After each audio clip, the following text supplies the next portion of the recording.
부자는 두 종류죠. 태어날 때부터 부자였던 사람과 자수성가한 사람. 이재용 회장과 자수성가한 김승호 회장이 있습니다. 우리가 부자가 되려면 누구를 보고 벤치마킹 해야 할까요? 당연히 김승호 회장이겠죠. 물론 이재용 회장에게서도 배울 점이 정말 많을 겁니다. 하지만 흙수저였다가 자수성가한 분에게서 더 많이 배울 수 있겠죠. 김승호 회장은 대체 뭐가 달랐길래 자수성가에 성공했을까요?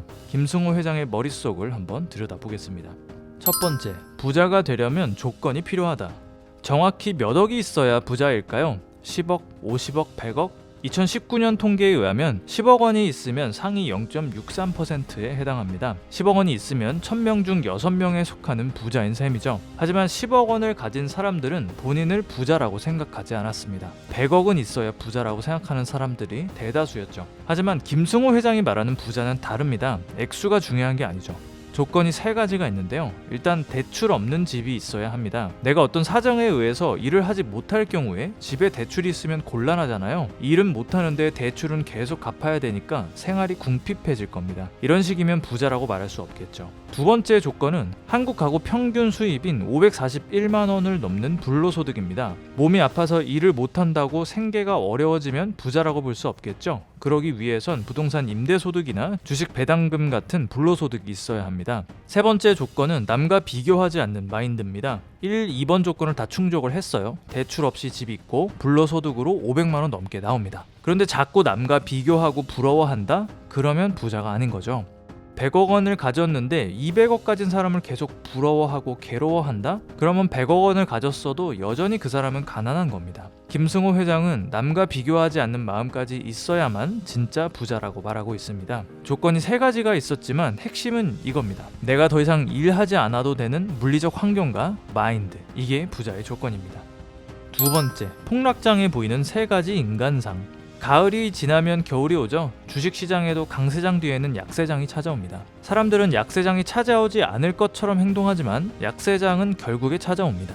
약세장이 찾아오면 세 가지 인간상이 나타납니다. 첫 번째는 약세장의 피해를 고스란히 당하는 사람입니다. 주식과 부동산이 폭락해서 피해를 받는 부류죠. 아니면 회사가 어려워져서 직장을 잃는 사람이 될 수도 있고요. 자영업을 하는데 매출이 급감하는 사람이 있을 수도 있겠죠. 두 번째는 약세장의 영향을 전혀 받지 않는 사람입니다. 부동산 주식이 하락하던 말던 신경을 쓰지 않을 수 있는 사람들이죠. 이 사람들은 빚이 없기 때문에 약세장에서 어떤 피해도 받지 않고 무난히 지나갈 수 있습니다. 세 번째는 약세장에서 이익을 보는 사람들입니다.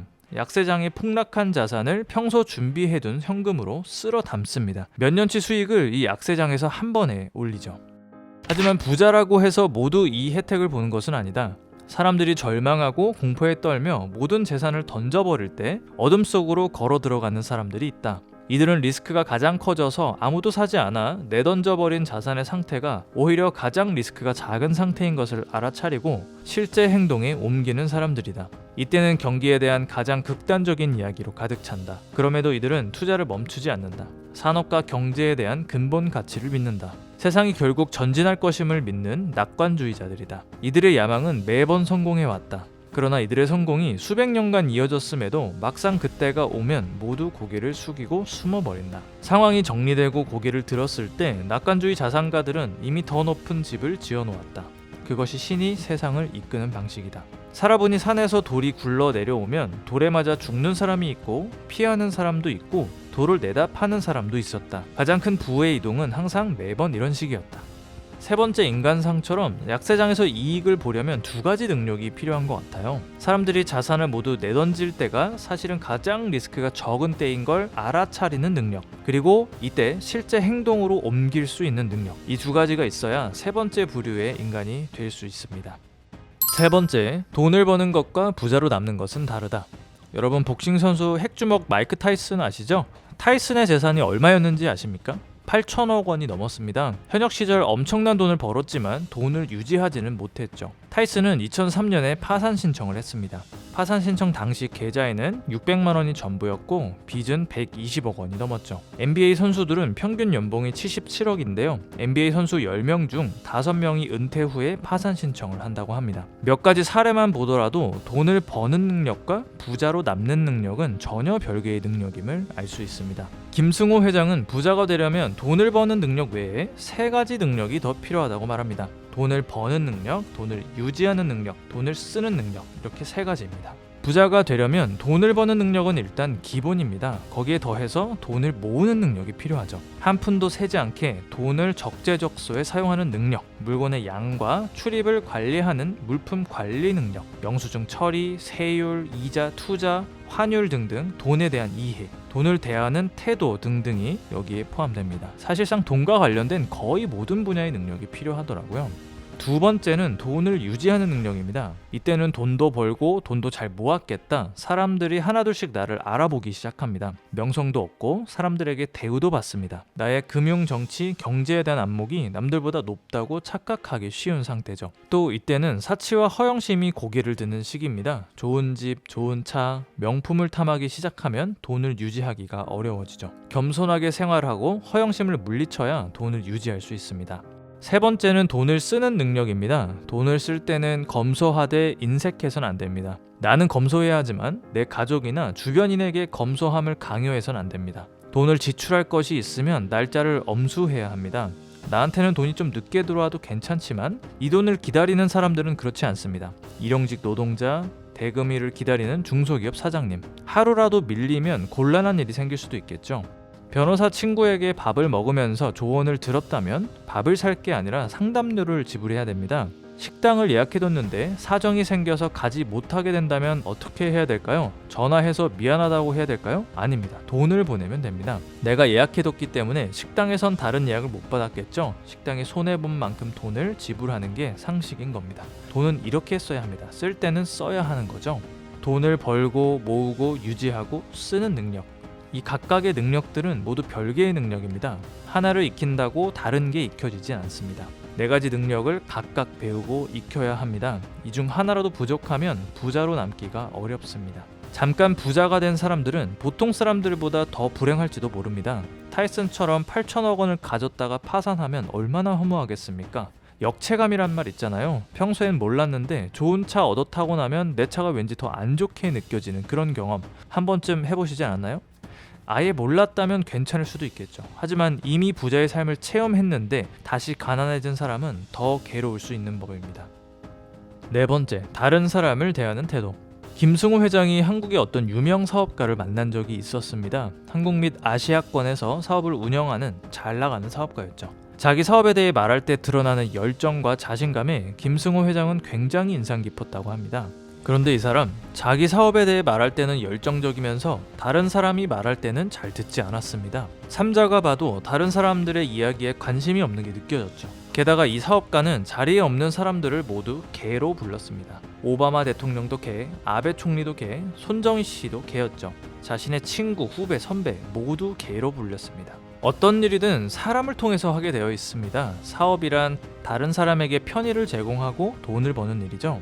이런 사업을 다른 사람에게 관심이 없는 사람이 성공할 수 없겠죠. 사람들이 뭘 원하는지 어떤 것에 열광하는지 알지 못한다면 어떻게 사업을 지속하겠습니까? 이미 사업에 성공했더라도 오랜 시간 지속하기는 어려울 겁니다. 그 사업가가 뒤에서 다른 사람들을 개라고 부르고 다니면 그게 안 알려질까요? 금방 알려질 겁니다. 소문은 정말 빠르지 않습니까?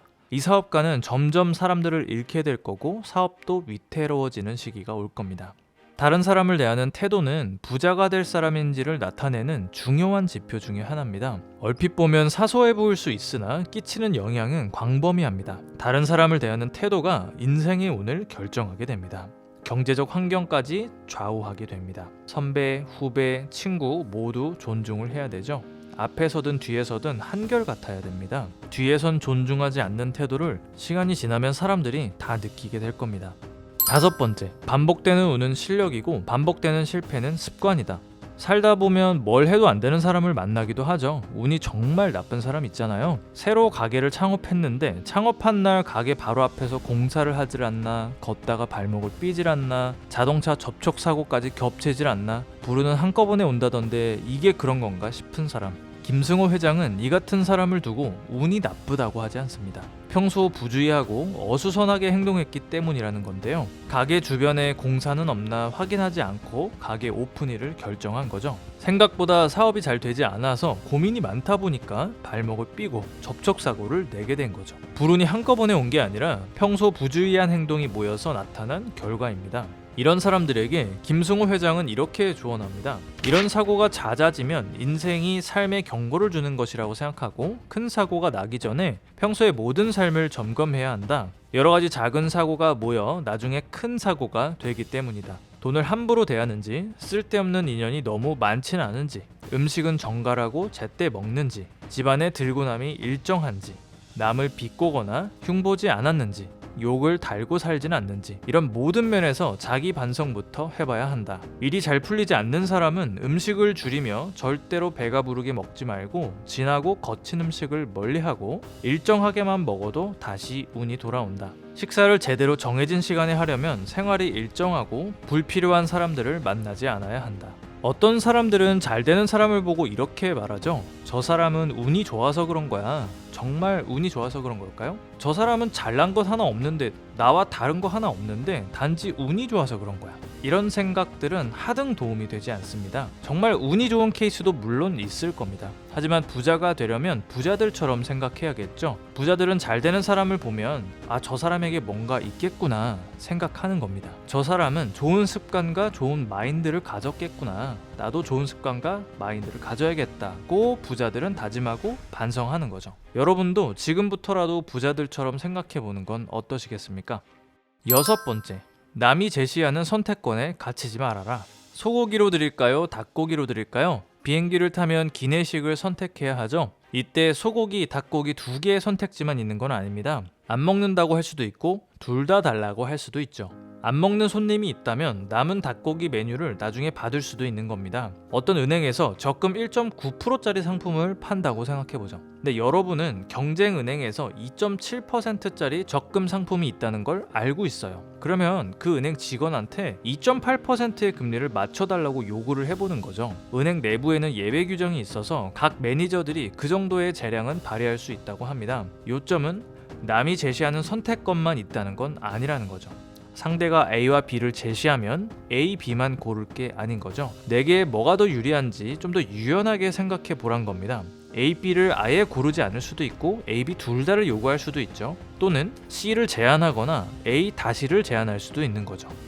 억지를 쓰라는 말이 아니다. 선택을 요구받거나 선택을 해야 되는 상황이 오면 답안지 안에서만 선택할 수 있다고 생각하지 말라는 의미다. 억지는 오히려 일을 그르치고 무례한 사람이 되게 하지만 정보에 기반한 요청은 나에게 이득이 되고 상대에겐 최소한 손해가 되지 않는다.